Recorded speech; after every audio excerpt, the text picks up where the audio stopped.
This video was brought to you by the TLDR socials. Get more from TLDR by following us on Instagram and Twitter, where we post explainers that never make it to YouTube. The link is down below.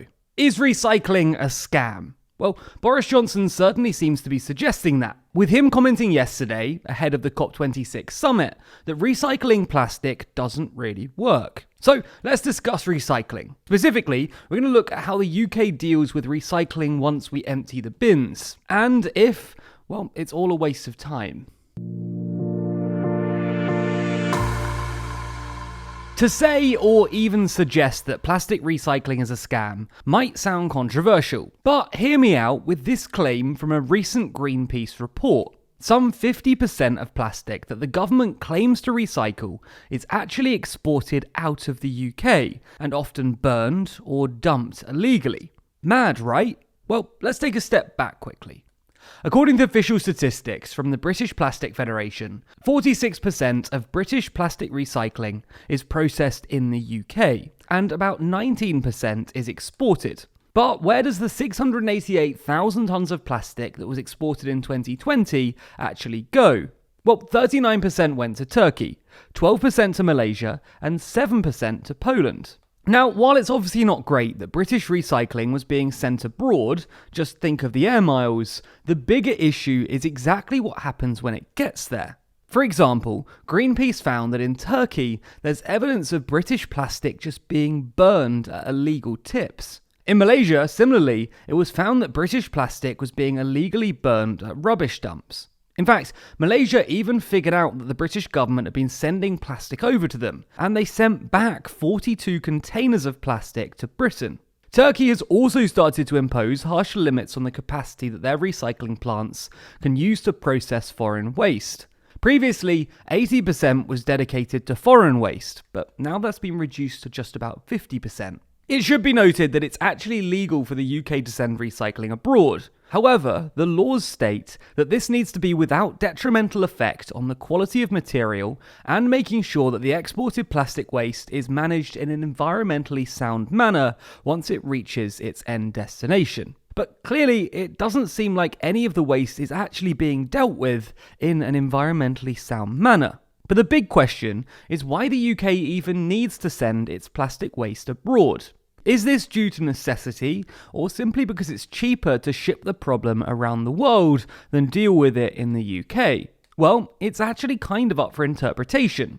It is true that the UK currently doesn't have the capacity to process all of its own domestic recycling, hence the need for it to be sent elsewhere. The British Plastic Federation even admits this on their own website, although they do also call for an increase in investment in British recycling infrastructure.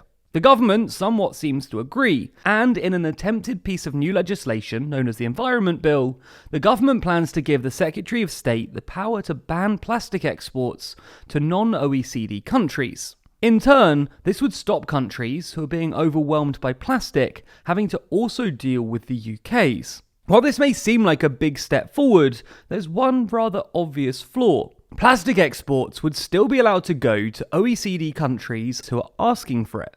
Some have even suggested that that's why waste exporters have chosen Turkey as their go-to place to dump waste in, because even under the environmental bill, Turkey will still be eligible to receive the UK's plastics. Outside of the Conservative government's response, other political parties have made commitments about how to end the plastic recycling scandal. And we can split their responses into three categories: targeting exports, reducing plastic production, and increasing the UK's recycling infrastructure. The Conservative government obviously falls into the first category. They primarily want to make sure that when plastic is exported, it goes to countries who have capacity to actually deal with it properly. The Greens, however, want to ban single-use plastics altogether, putting them in the second category. The theory here is that if you don't use any single-use plastics, then there's no plastic pollution, or at least very little, to be sent abroad. Other parties have similar approaches, with the Liberal Democrats wanting to set plastic reduction targets, Plaid Cymru wanting to ban single-use plastics, but only by 2030, and the SNP introducing policies to encourage citizens to recycle their plastics, but with no huge policy to ban single-use plastic altogether. The Labour Party falls primarily into the third category, committing to spending £4.5 billion on increasing UK recycling infrastructure. Unlike other parties, this solution is aimed at making the UK more able to deal with its own recycling, and therefore less likely to send it abroad.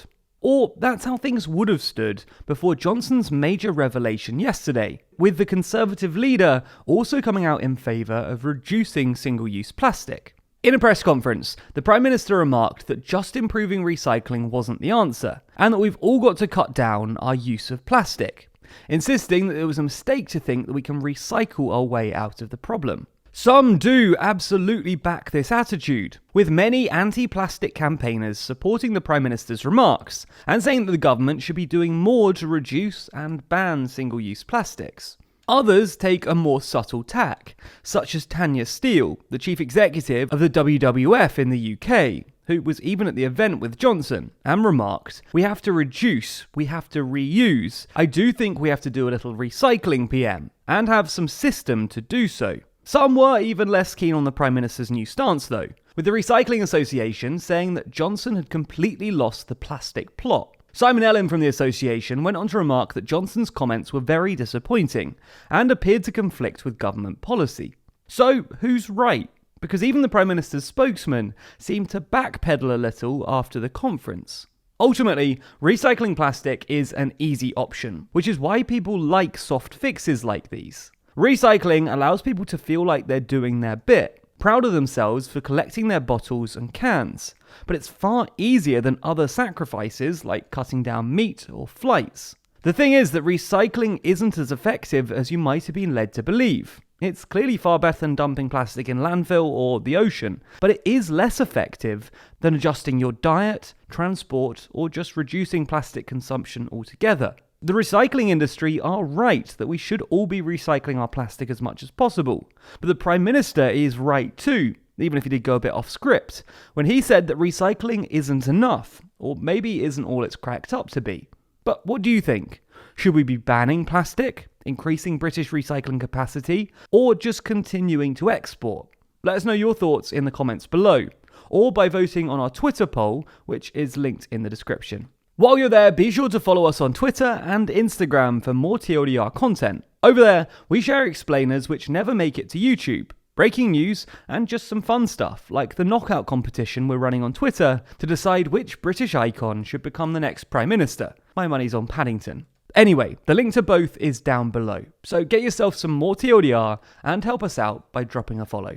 Thanks so much. Also, be sure to subscribe to the channel and hit the bell icon to be notified every time I release a new video. Special thanks to our Patreon backers who make videos like this one possible. And if you want to see your name at the end of videos, then you too can back us on Patreon. The link to that is in the description.